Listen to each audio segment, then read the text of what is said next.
I'm saying? Now we see as a Riverdale Press, the Riverdale Press coming in, now saying a study, bail reform is working just as it intended. The judge or assigned bail to fewer suspects. So how did the reform work? If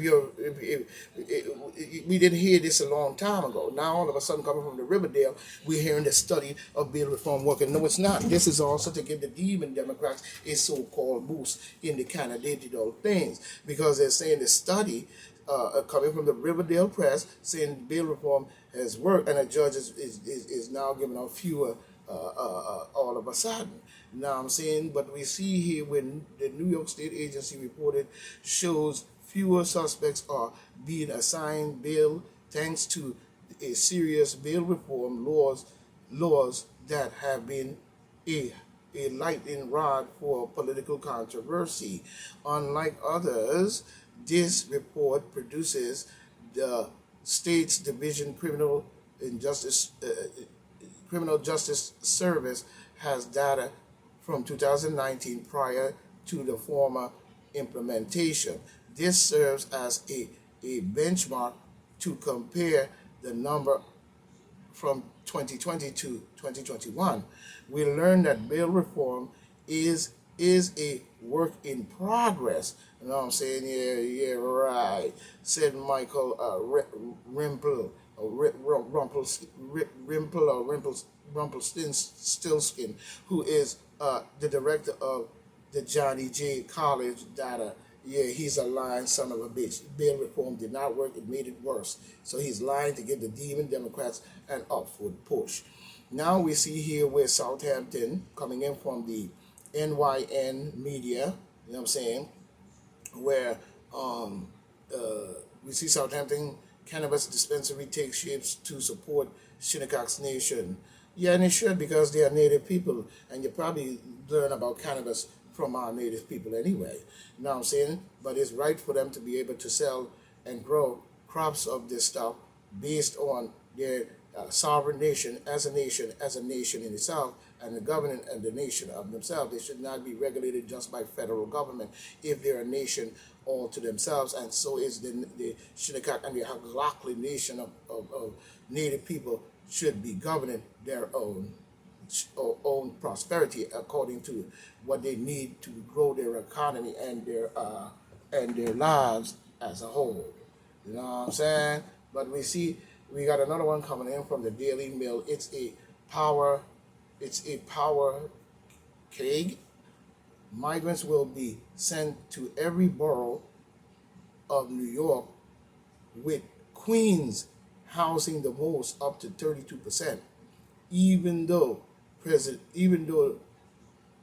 Creepy Joe, acting president, said there are not enough resources for 4,708 migrants.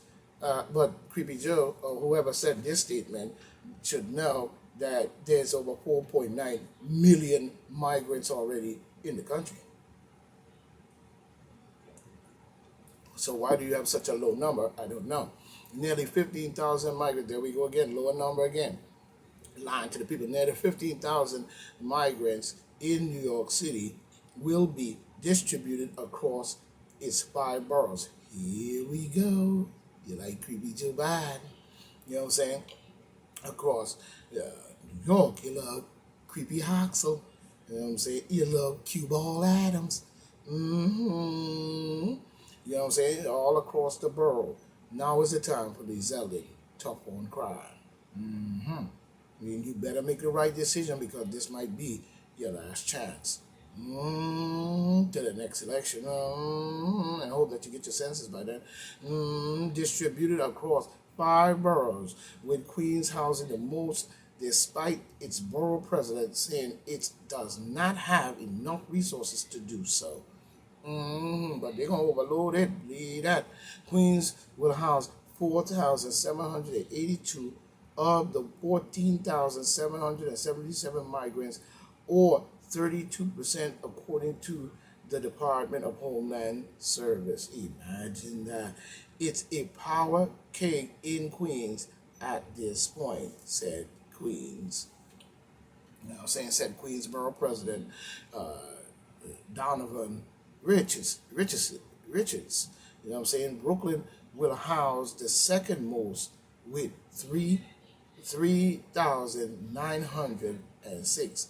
You know what I'm saying? 26%, followed by Manhattan at 2,000. Why Manhattan get the lowest? One of the lowest, 2,000.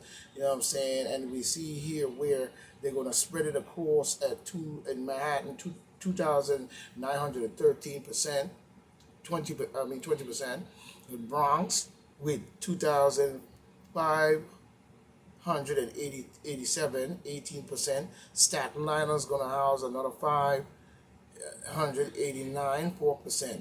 There are several crises. You have in a recession coming. We have a lack of effort. We have a lack of affordable housing, rising rent. We have food insecurity. This is a recipe for social and economic disaster coming from Mr. Richards himself. Great words, great sentence, great thinking. This is exactly what the demon Democrats and Kathy Hochul and the rest of the Democratic administration that were preaching open border policy is intending to do. Early this week, Mayor Q Ball Adams warned each borough that every community is going to see asylum seekers, and that the city can't give people a month head up before migrants are moved into the community. Imagine that. But meanwhile, we have a lot of homeless black people that have been here for years, struggling and shit, being dehumanized by their crooked ass religion and Bibles and their Neanderthalistic behavior, and been homeless for many years, getting no home, no Section 8, no help, no affordable home, no nothing. Still struggling, still living in the streets, still running from home to home, running home to their mama, acting like a clown. You know what I'm saying? We need to get on the dime and show our women and our children as black men to stand up in the political arena and show them that we're going to get what we get for our people, not just gunshots. As an emergency comes, we have to make these. You know what I'm saying? You're going to house all these people. Again, where's the money for the people that you dehumanized, who you stole everything from? You know what I'm saying? And came over here with that wicked behavior shit, and then brainwash your people into believing that you did everything and we did nothing, using German scientists and all kinds of Greeks and Germans and Russians and whoever on the science board with Madame Blavatsky and Alice Crawley and them, and brainwash the minds of the people into Gomorrah and all kinds of bullshit, and then send out all kinds of religious groups, black groups such as these Israelite dummies and many other Moorish idiots, to brainwash the minds of the people. You know what I'm saying? Into believing every fucking thing you talking about. Now you do this to the people of the world, but you do nothing. You do this to the people of the world, causing this fluctuation of this bullshit, but you did nothing for the poor black people that have been here, that you've been killing and murdering for thousands of years, doing your gorge. Migrants have been sent to local hotels. What about the people at Penn Station? Sitting down there, could do it a nice fresh hotel and a bed and a nice bed and a warm place to sleep. But they did this migrant thing and you send them over here. So we see. But I have some news coming for them, and you might want to pay attention to what this young lady may have said. You know what I'm saying? But we see the bullshit. You know what I'm saying? When we look at it.